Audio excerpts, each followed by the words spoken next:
आमचा बाप आणि आम्ही या पुस्तकाचे लेखक डॉक्टर नरेंद्र जाधव। मी या पुस्तकातील आमचा बाप ही गोष्ट वाचली।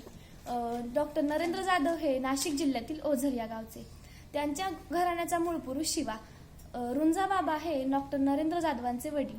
खरं तर या पुस्तकामध्ये वडील या शब्दाचा उल्लेख बाप या शब्दाने केला आहे, कारण रुंजा बाबांचे असे मत होते की अरे भाषा म्हणजे कशी पाहिजे, झणझणीत, एकदम बोंबलाच्या चटणीवाणी। हे काय तुम्ही वडील वडील म्हणता, ते अगदी भेंडीवाणी गुळगुळीत लागते, असे त्यांचे म्हणणे। खरं तर डॉक्टर नरेंद्र जाधव आणि त्यांची इतर भावंडे त्यांच्या वडिलांना दादा असे म्हणत। मध्यम उंची, काळा सावळा रंगाचा ओबडधोबड चेहरा, मुद्रा करारी, पण लहान मुलांशी बोलताना डोळ्यांमध्ये एक वेगळी खट्याळ छटा। डॉक्टर नरेंद्र जाधवांचे वडील रोज कामावरून येताना मुलांसाठी नानकटाई घेऊन यायचे।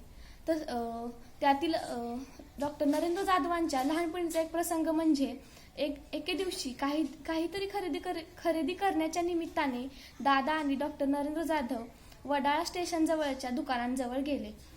तेथेच पलीकडच्या फुटपाथवर पंचशील नावाचे एक दुकान होते।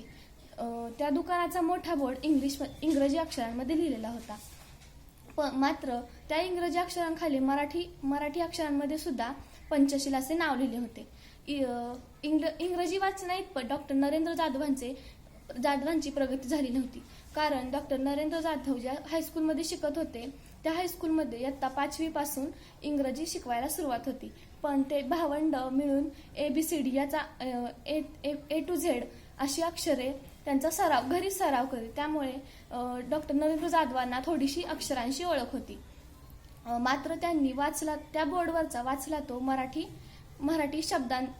अक्षरांचंच नाव वाचलं त्या बोर्डवरचं।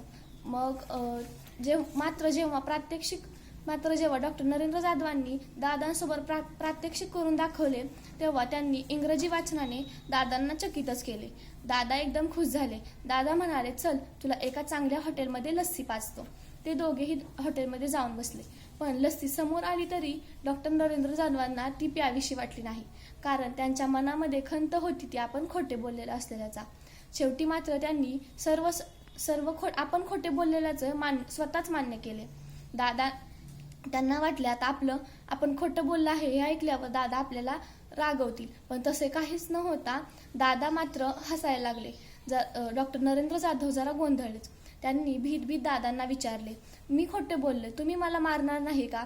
दादा म्हणाले, तुम भी ना साला एक नंबर का बदमाश है। हे ऐकून डॉक्टर नरेंद्र जाधव अजूनच गोंधळले। मग मात्र दादा म्हणाले, घाबरू नकोस, मी तुला मारणार नाही, कारण तुझ्या खोटे बोलण्याने कुणाचेही नुकसान झाले नाही। हे वाक्य मात्र डॉक्टर नरेंद्र जाधवांच्या बाबतीत ते तुम भी साला एक नंबर का बदमाश हे वाक्य त्यांच्या नेहमी लक्षात राहिले, कारण या वाक्यामध्ये दादांच्या रागापेक्षा कौतुकाची भावना ही स्पष्ट दिसत होती।